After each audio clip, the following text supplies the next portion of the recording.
For his first goal for Manchester United. What a time to get it. Oh, what an incredible prospect. Manchester United head to Ellen Road this weekend for one of the most hostile fixtures in English football. Ruben Amorim has spoken ahead of the Leeds v United, stressing the need for a collective effort, focus and aim the chaos and belief in long-term process. Leeds came into this one unbeaten in 6, confident at home and carrying a serious attacking threat. Let's break it down, Amorim's key messages and why this game is far trickier than the league table suggests. How are we, boys? We've had a storm in Sydney. I've been just rushing back here. Elliot's had a few beers. Yanni's just made the table. How are you, buddy? How are you, boys? Yep. Good. I wish the game was tonight rather than tomorrow night. You know, after 2 weeks of to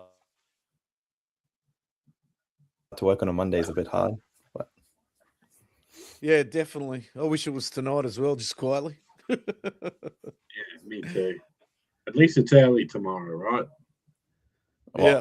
as early as it can be, 11:30 p.m.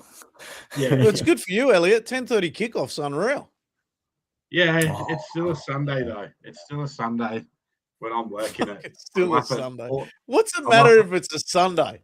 Like, I'm up at 4:30 on Monday morning for work. Like I just well, so am I. But if it's 2 o'clock, I'll just work through, mate. You just got to man up and just do it. no. I don't Time's know. irrelevant, Maybe mate. I might stay up and watch it. I'm not like I'm fully committed either way Mate, yet. it's one of the biggest games of the season, and you're going to miss out on it for work. You work from home, aren't you? Nah. It doesn't help how just knowing what our team is like at the moment. Like it just lowers the motivation that little bit extra. Doesn't lower it. I still love the Mate, I badge. I still fucking get up. It doesn't bother me. Yeah. I see you during a game. It definitely bothers We don't want that type of fan base, do we, Yanni? Seriously. you. Wait. I don't want a fan base like that. Just fucking watch it. Play for Look, it's watch gonna it for be- the badge, not watch play it for, for you were how about we're to say playing. play for the badge. This guy. Play for the badge. That's what you were about to say. Tom's in and out at the moment. Anyways, let's go into it. We can't talk like this all night. Let's let's get into Elliot's lineup. I had to make some late changes to it. He's come to me. He only had it for 2 hours beforehand, and he's decided to tell me to change it up. So, all right, here we go. I'm putting it on the stage now. Here we go. There we go. Yeah. You've not put it up right, but that's okay. Yeah. Casemiro is the right-sided midfielder. Mate, I just rushed home and I fucking just did it. Nah, I'm it's supposed fine. to swap it over. It's Yeah. fine. It's fine. I think probably the lineup that I think that we would all probably prefer is just that 4-2-3-1 formation where it looked like we played that against Newcastle, with Dorgu playing at that right wing, but obviously quite that three behind Sesko quite fluid and interchanging where they are in the field. That's sort of what I'd like to see tomorrow. Obviously, maybe something that we have as an advantage is that teams can't set up against us properly at the moment because they're not sure if it's going to be Amorim's sort of, consistent three, that three at the back with the two wing backs, or if it's going to be just that flat back four. So, it can be either team, but I do think that the team will be just unchanged from the draw against Wolves, just because of the lack of personnel that we've got available at the moment. I like how you said that, teams find it hard to set up against us because they don't know what we'll line up as. I feel like even we find it hard to set up in general. It's not just the opposition. I agree with you, Yanni. I agree with you there. Yeah, it's funny. You look at Newcastle and that Newcastle game, and that Eddie Howe was quite confused in that first sort of 10 minutes around sort of how we were set Because we up also to play. trained as the 5 in the back. Like in the warm up, we acted like we were going to play 5 in the back, and then we were like, jokes. Yeah, and maybe that's just a bit of tactician from the manager. I don't know. You know, maybe we can hope we'll see that a bit more this year. Did you see that the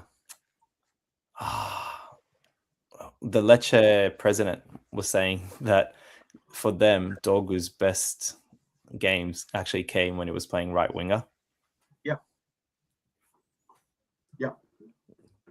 It's interesting. We've got Dean here. Adam, it's not summer in Sydney. Mate, I've just come back from futsal, an hour and a half away, and it's been pissing down rain. Here we go. Here's the man. It's been pissing down rain, and I've just thrown a jumper straight over the top. How are we, Paul? Mate, he's grown a mo for the game. It's here just in time. It's been there a while. So we're just going through it.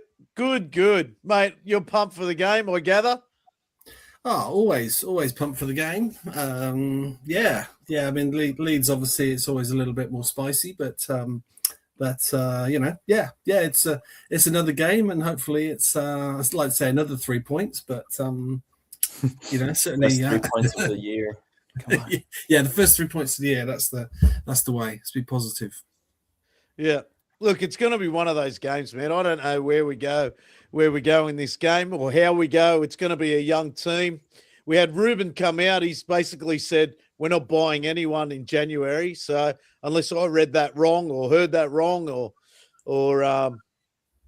we're not strengthening the midfield. We're going to go. No one's going either. Yeah, no one's going either. Yeah, so I think he has to say that though because of Xerxes. He actually has to say no one's going. Yeah. And potentially Collier's back. Collier's been recalled from his loan.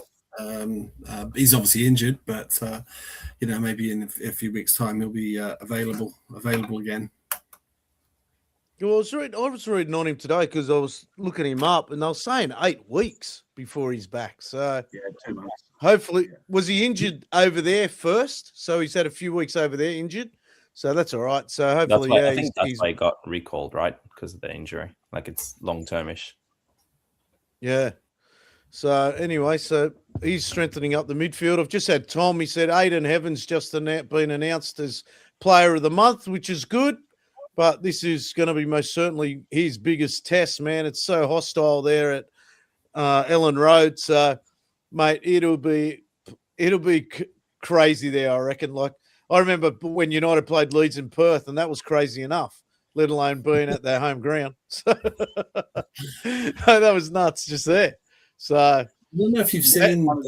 Have you seen the press conference? Have you seen Amorim's kind of talk yesterday? He was kind of talking about it. And he was kind of brushing it off a little bit, I thought. With the young kids will put them out there and they have to cope with it. I don't think he fully understands it. I don't think he fully gets it.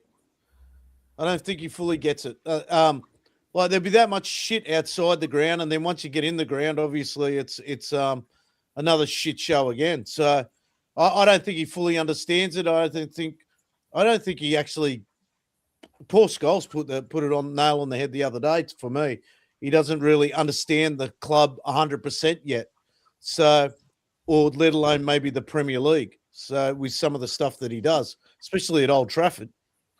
I think that checks out because if you think about it, there's no one left nowadays from that back then that is so into the club and like the history and this and that. So like, how would he understand it? It's, like Kath isn't there, for example, like all the people got made redundant, this and that. So the club isn't what it was before. So how can you understand what it was?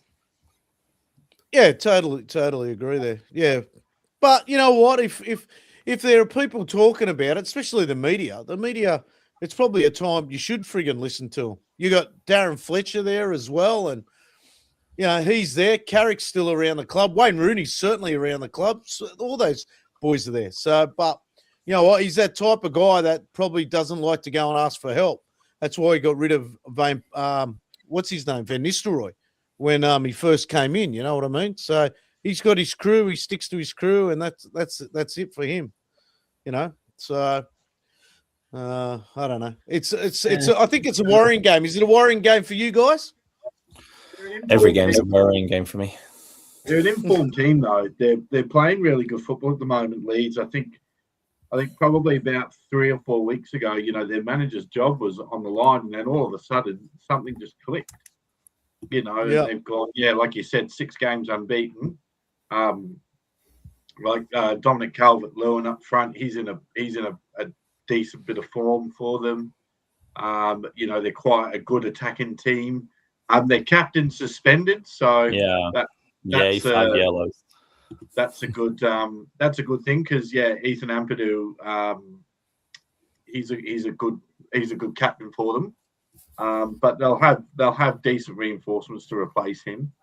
I think it'll be a tough game. Out of, I guess, probably the Wolves game, this game, and the one we've got against Burnley next, this game was the one that I was probably most worried about. It doesn't bode well for us considering we drew against. Yeah. Well, look, we've had some really good past results. Again, I mean, not last year, obviously they weren't around, but the year before, you know. Yeah. What was it, 4-5-0 and stuff like that? But we did well against them when they had Bielsa because they were a pressing team, and then we would just counter. Yeah. I know. Yeah. So, anyways, look, they're in 16th place, 21 points from 19 matches, 5 wins, 6 draws, 8 losses. Last few games, what is it? Liverpool 0-0, 4-1 Crystal Palace, and 1-1 Sunderland. So, mate, I don't even know how to where do we start this pod or anything like that, because I'm really worried because after last week's game, I was confident coming off against Newcastle, then the shit show last week, and it's basically going to be the same side that we started with last week.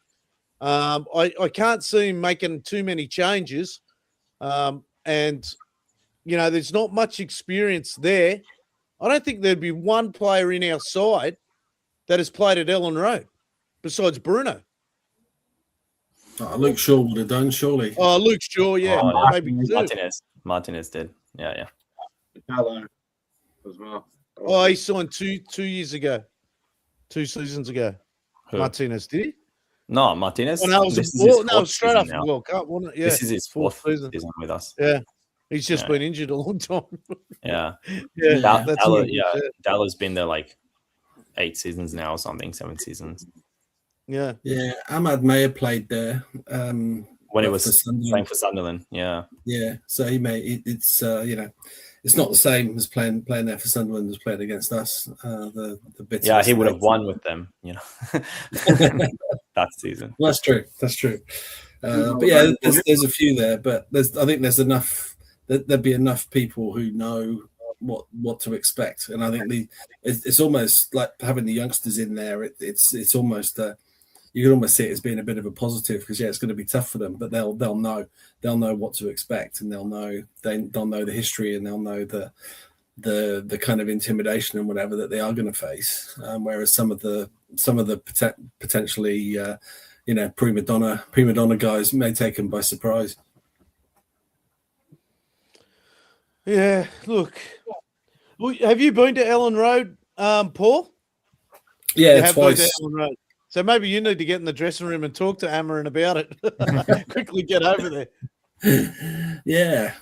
I mean, it's difficult. I was thinking about it earlier from what you said, and when you sort of mentioned this, and it's kind of it's a weird rivalry because to me they're like people talk about United's rivalry with Liverpool, with Arsenal, with whatever, but I think all of those rivalries you always got the under the overarching kind of feeling that it was a rivalry but their fans generally seem to love their own clubs, and you know, the kind of the rivalry with United was different, whereas I think Leeds is different because I think in a lot of cases it almost feels like the Leeds fans actually despise United more than they actually love their own club.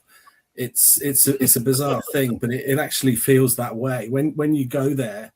We always used to say it's like going to backward land because it feels like you're stepping back in time to, it's like Neanderthal man kind of parading around. You've got dads holding up their little kids and, telling them to do airplane signs and,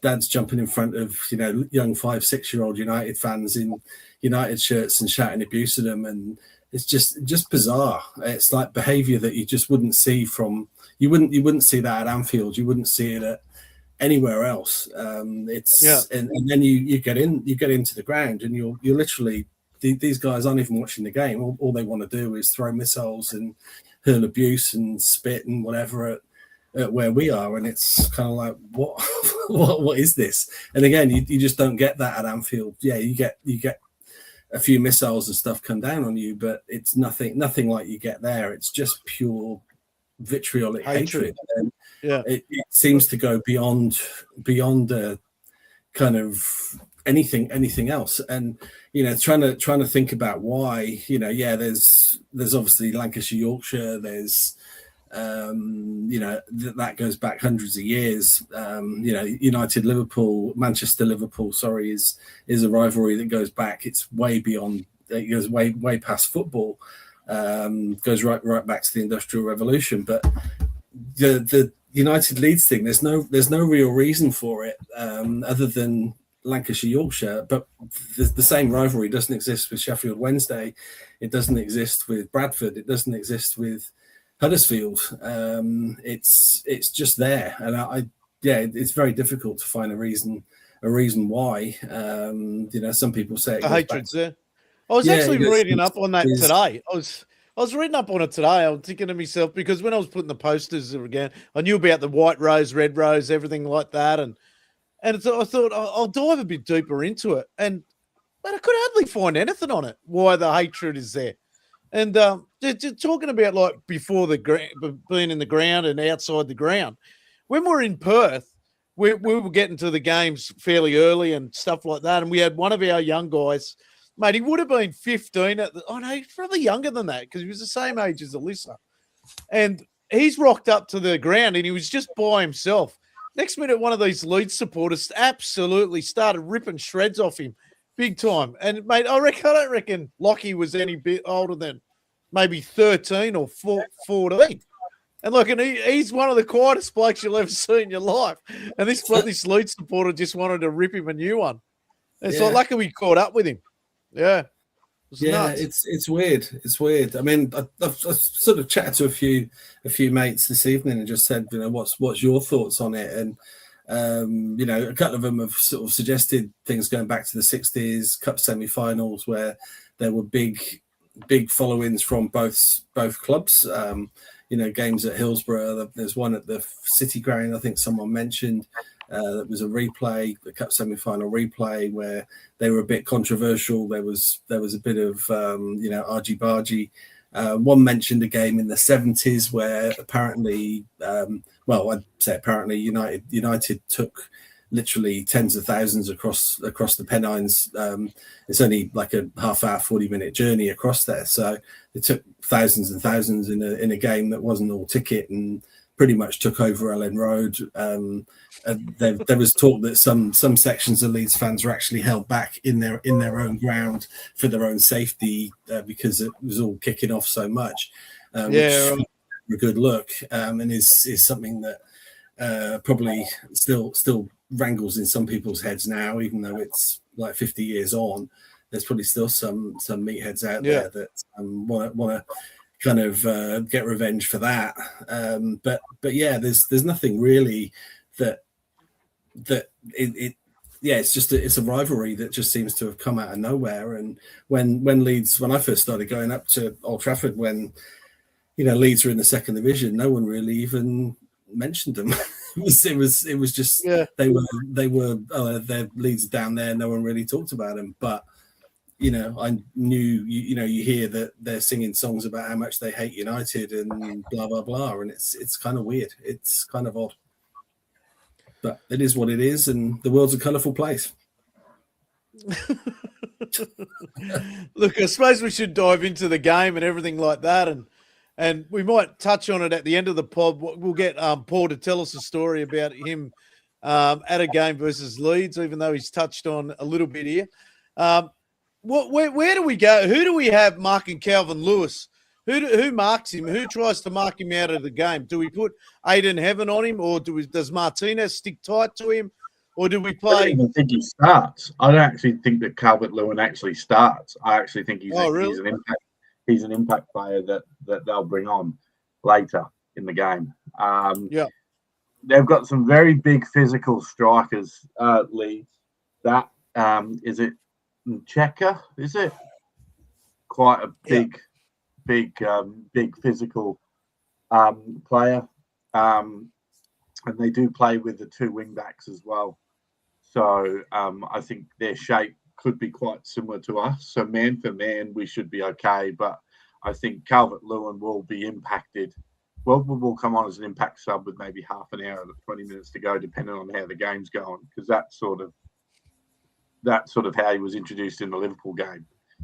Nil brought him on with 20 minutes to go to try and sort of, maybe nip a late goal. And I can see it being sort of maybe a similar, I think a similar scenario to our game. Yeah. And that's all we need. Like we're pretty poor back ends of games, and especially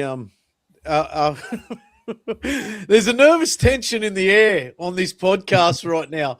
I can feel it. Yanni's not saying much. Elliot's trying to dive a little bit deeper. Paul's a little bit each way on this. Me, I'm not confident at all in this game. I really want him to prove me wrong. But I'm so worried about this game. I could end up putting something through the TV in the cave. Yeah.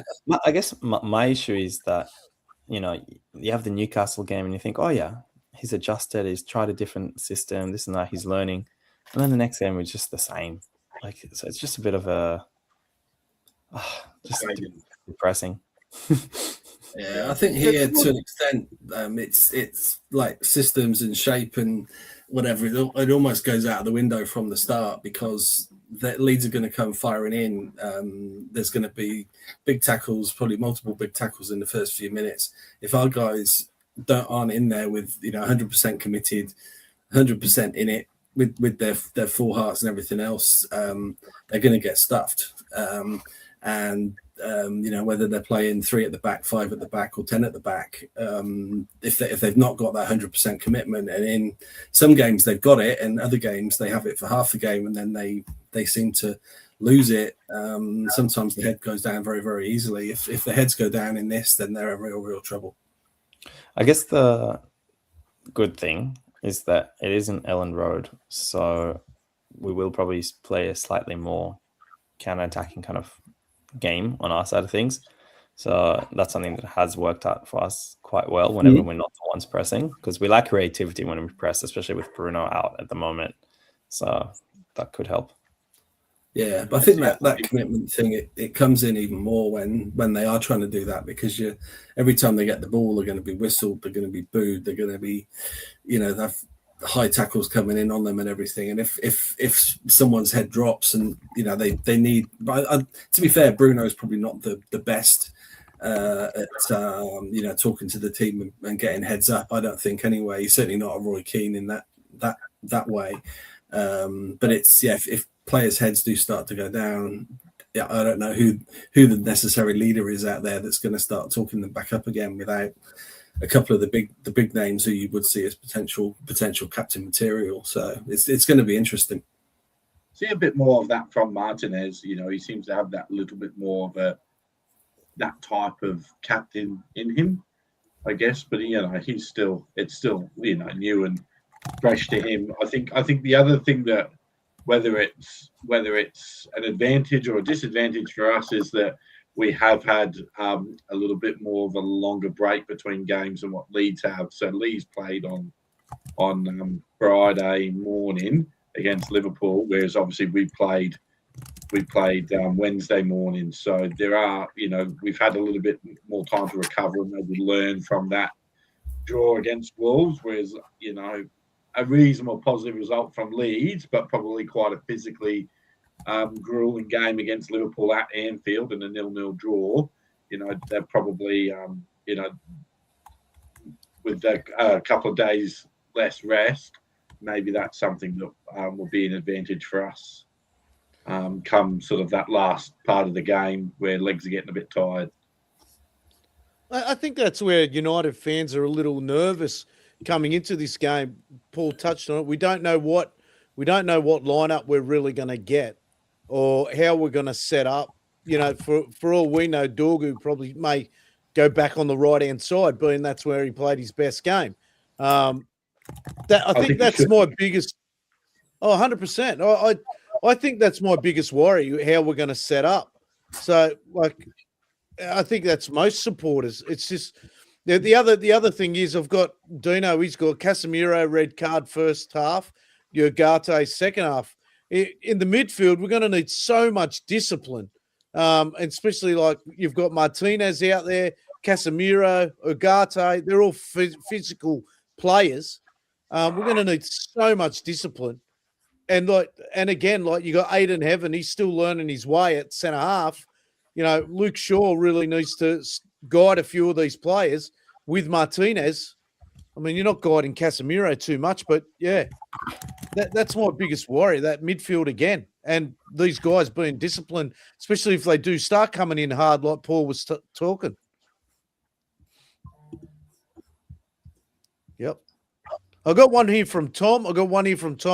If we don't start well, I fear it will be a bad one. Leeds are due a win against us, and we can't hide from the fear and the hysteric. What's it called? Hesitancy of United on the pitch. Hope I'm wrong, but I'm not feeling it. I need my glasses on. I haven't got the big screen up. Sorry, boys. Yeah. Yeah, I'm with Tom. I'm so nervous over this one. I've got Dino Cunha is going to. What has he got here, Dean? Cunha is going to turn into Cantona at Ellen Road. We can only dream. Cantona didn't mind passing the ball, though. Cunha doesn't like passing the ball. Hopefully someone's had a word with him about that. So, yeah. Look, we need a game out of this world, to be honest with you, from United. At the middle part of the second half, start the second half well. Maybe we might play poor in the first half, then come out the second half. I don't know. It's hard even to talk about. But I'm that lost with this team.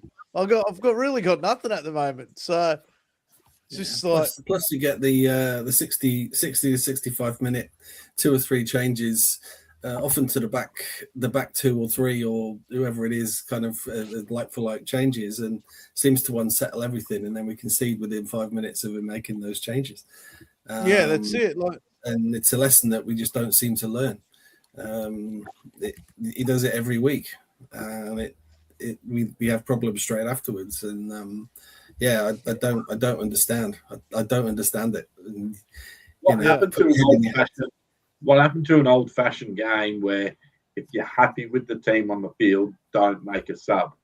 Because I do sometimes feel like our manager just makes a substitute because he feels like he should make a substitute. Not, it's time to make a sub because that's what you're supposed to do. And the 65th minute, you shouldn't, the only subs that I can make are defensive ones because that's all the players that I've got available on my bench. So those are the players that I need to sub on. Now, I feel like he's just doing it because there's no thought process to a lot of his substitutions at the moment. I'm not sure if you fellas feel the same way, but keep the team on the field. If you're happy with them and they're performing okay and the results going in the direction that you want it to go, keep the players on the field.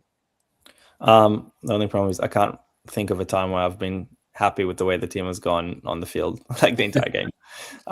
However, I will say I do agree with you because it's not like we have 2-3 games a week every week and you need to sub them off because they're getting tired and this and that. Like we've just spent the last 4 months playing 1 game a week. Like it's, they're fine. Just let them play. I remember Ollie never used to. Was it Ollie? He hardly made subs at some times. Yeah, but we were complaining that he kept McFred and Lindelof Maguire on. So like, there's also that's the opposite side of things. I got one here from Dino, and it's directed at Elliot. He's got the problem is Elliot. Ask the old Chelsea boss about the medical staff getting too involved in the subs. Which Chelsea boss? It happens to every one of them. It was the same with Mourinho, right? Like, or at least it definitely was Mourinho. Yeah. He's got another one here. I can see Ruben make no changes this game as there is only kids on the bench helping. No, he'll chuck Fletcher on. Yeah, check Fletcher on. Oh, there's one sub that I'd like us to make, and I'd like him in the squad, and I'd like to see him come on, is Cheeto. That's the one player that I want to see come on and play.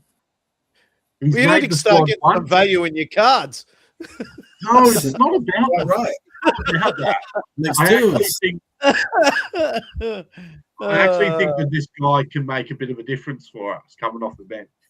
It's a like for like with Sesko in a way. It's a big lad, and he's a goal threat in that 18-yard box. I'd like to see him come on and and see what sort of impact he's going to have to the game, because I think it'll be a positive one.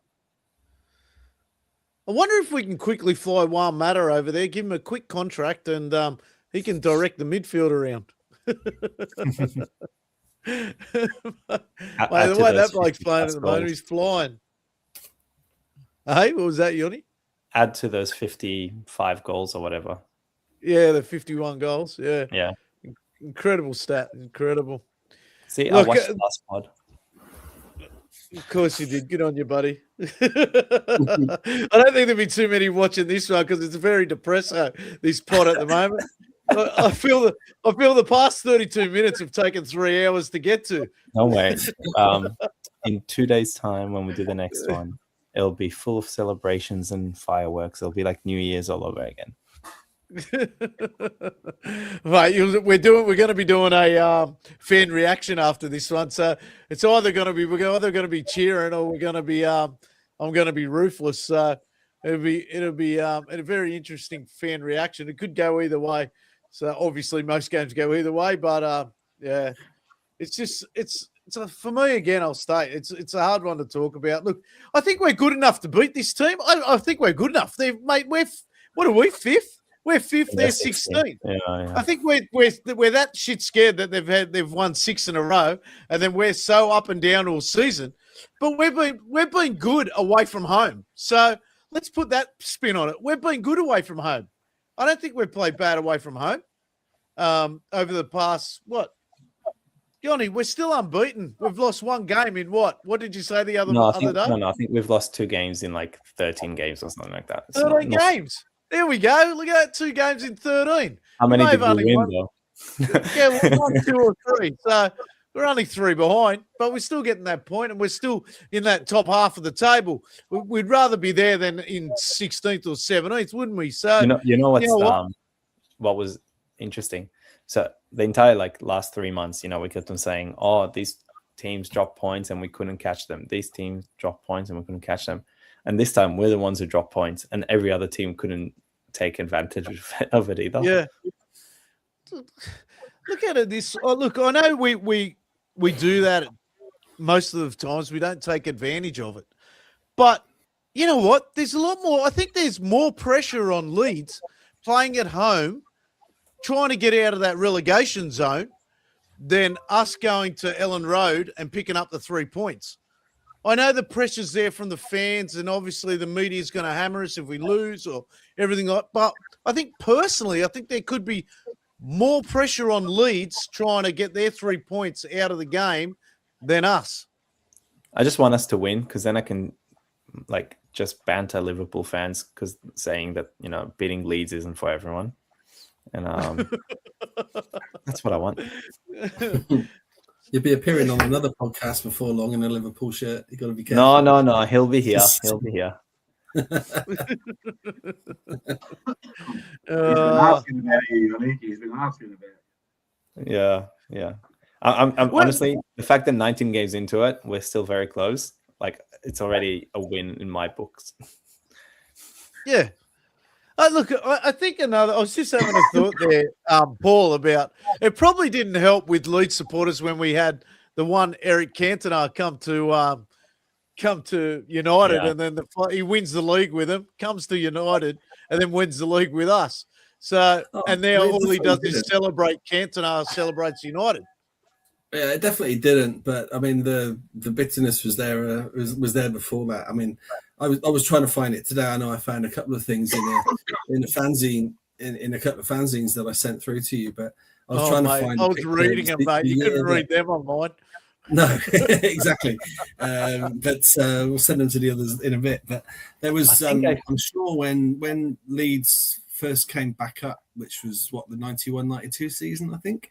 Or maybe 1991.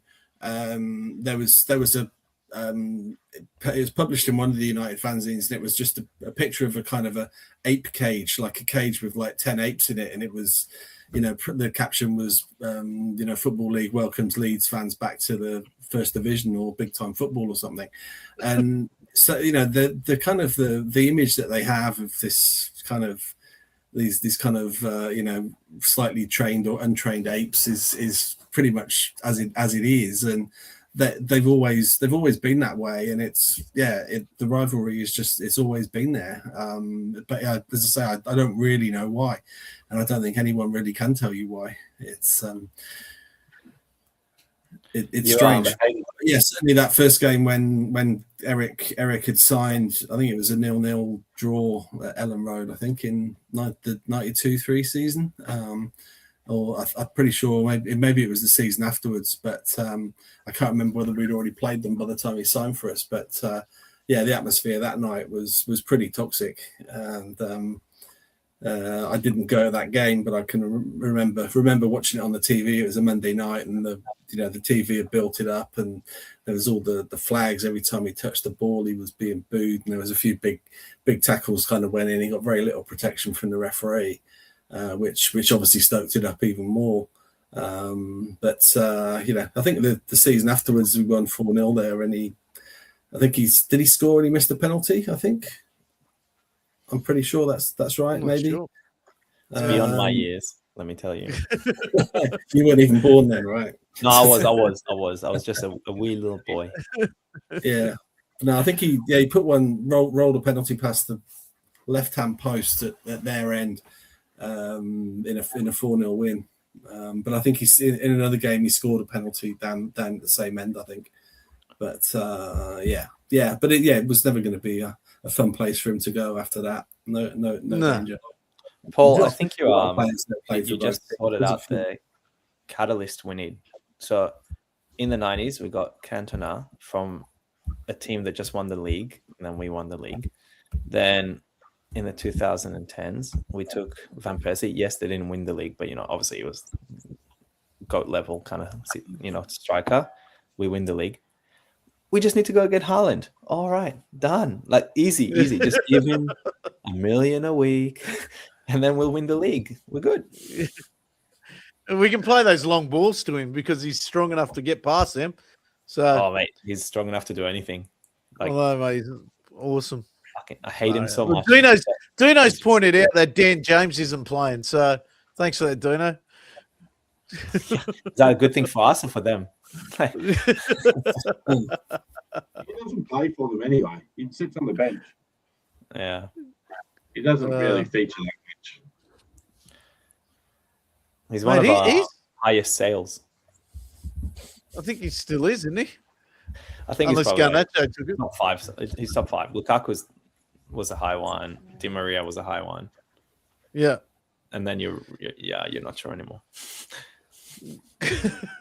Didn't we sell someone for 40 recently? Yeah. Garnacho, that's what I said. Garnacho. Yeah. 35 mil that was, wasn't it? Yeah, something like that. Will be up there as well.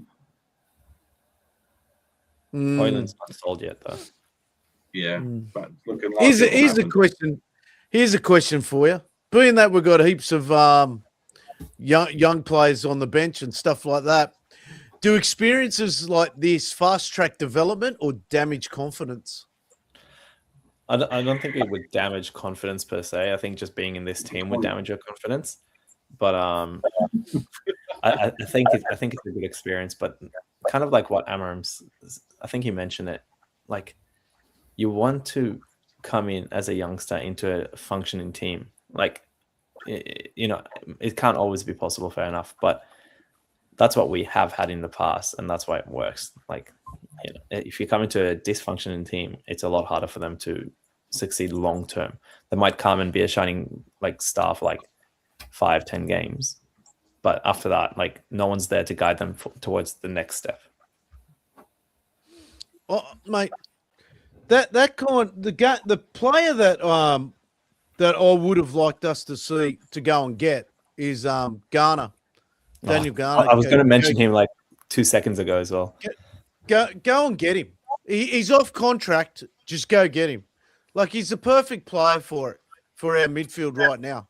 He's a perfect player for it. Ex-United, kid. Yeah, that's it, mate. Absolute great kid as well. He's a player we need. We're talking about, we're not going to go buy anyone. I don't understand why we just don't get him. He won't be expensive. So he would cost it quite a bit. It would cost a good 50, I reckon. Do you reckon? You reckon 50 mil? Yeah, because he plays in the Premier League. He's got that experience now, and because we're Man United, plus he's English. Demand money. Mate, if they wanted 90 million for Branthwaite after one season, imagine what they want for Ghana. Mm. Are we going to buy any sort of buyback clause in his contract or anything like that? I think we started inserting those after we sold him. I think because that was the new, our new owners started doing that, and I think we sold him before we changed owners. Yeah. Anyways, I don't know. Look, this pod's a little bit of a downer at the moment, boys. I want to. I'm really struggling to get you in the mood. It's a really tough one. I reckon this is probably one of our hardest ones. The game can't come quick enough for mine. So what I'm going to do is I'm going to throw it to Paul, and I want him to tell us one of his interactions with I want him to tell us an interaction that he had with a Leeds supporter or an in-ground supporter that he had. That way we can liven it up, and that can finish the pod for us. We can listen to Paul. We can have Paul tell us a story. Yeah, it's funny. I don't really have very many about Leeds because I've been to Ellen Road twice or Bell End Road as it's affectionately known as through a lot of United fans.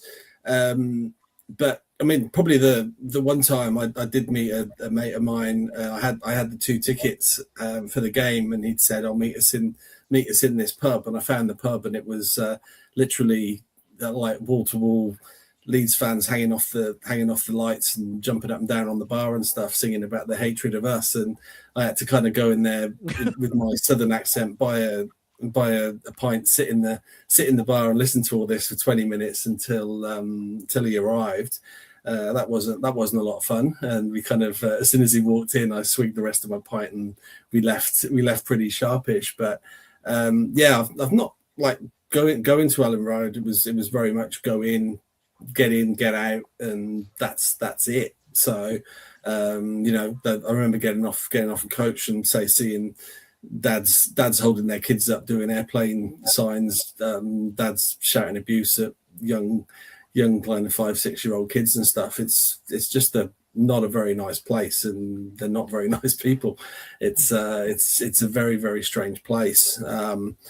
At Old Trafford, you very rarely saw any Leeds fans outside the ground when they were there. They were generally brought straight in and taken straight out. Probably there was a FA Cup game probably in the 90s. I think we beat them 2-0. It was done and dusted. 2 goals very, very early. I think Steve Bruce maybe scored. They made a lot of noise before the game. Probably brought 10,000 across and didn't hear a peep from them in the second half. It was all very, very quiet. And I can't really think of much much to kind of say about them, to be honest. So even sorry to be a bit of a downer, that there's no real. It's the way this pod's going at the moment. So I'm going to. It kind of goes to it though. It's like it's weird. This rivalry is there, but it's kind of almost like a vanilla rivalry from our side. Like, that's it. Yeah, so like, who are these people? What is this rivalry all about?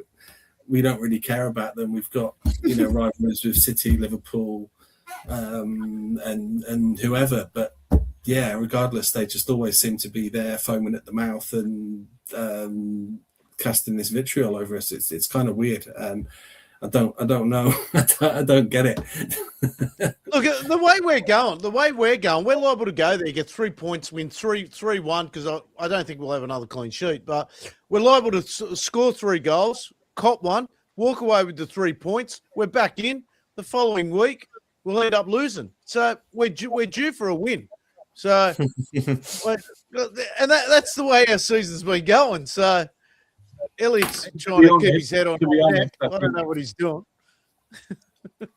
To be honest, yeah, probably with how our record's been going this season, we'll go to Leeds and win, and then we won't go, and then we won't get anything besides a point against Burnley, whereas you'd probably think it should be the opposite. Yeah, that's exactly my point, Elliot. I reckon the more we sit here, I think we're going to go and come on, and the more we think about United's results and the way they're going, I think they're more likely to come away with a 3-1 win, because it's away from home. Like I said, we've been playing away from home. We've been walking away with a draw, or we're not actually losing. When was the last time we lost away? Villa. Was that Villa? Villa was at home, wasn't it? No, Villa was away. No, Villa was away. It was away. So that was our last one, Villa. So, yeah. And that's a game we should have won.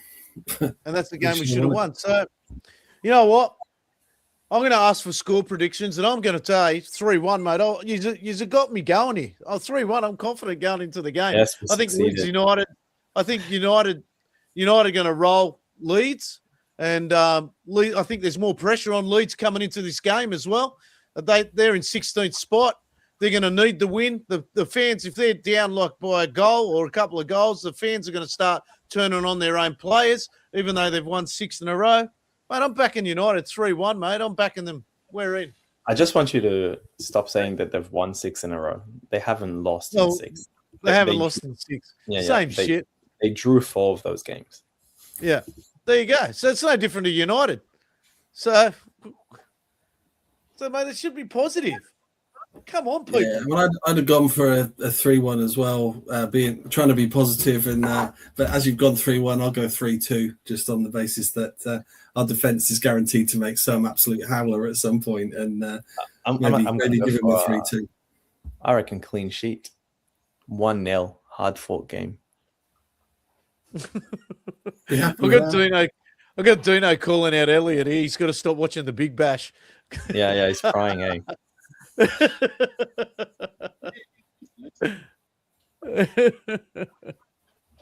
All right, Elliot, give us your score prediction so I can wind this shit show up. 2-1, mate. 2-1 to us. 2-1 to us? Brilliant. All right, so we're all confident we're going to win. So why were we so depressed through that pod then? When I said 1-0, I didn't specify who to. No, I'm kidding. That's Dino's trick. All right, boys. Let's wind it up there. Hopefully, I'm confident we're going to get 3 points. Leeds are going to be under the pump. Our young players are going to come on, and they're going to show us how how we should run this club. Come on, United. I'll talk to you later. See you later. Check. See ya. Cheers. Enjoy the game. Gary Neville looking for his first goal for Manchester